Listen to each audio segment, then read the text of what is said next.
My name is Clarence Oliva, 19 years old, from Tarangan, Alcazar, Samar, BSMT 1 Delta.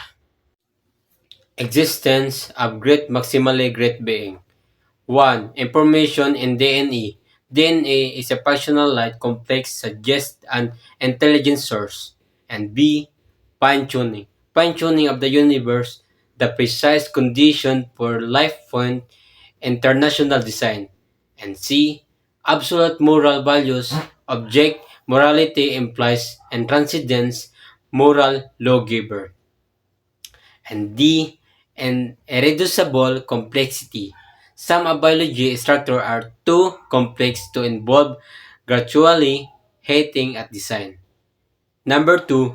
Resolving creation and evolution.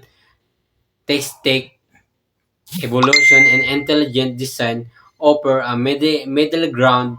The principle of suffering reason suggests everything must have a cause, supporting the idea that higher being underlines that universe is exist. Thank you.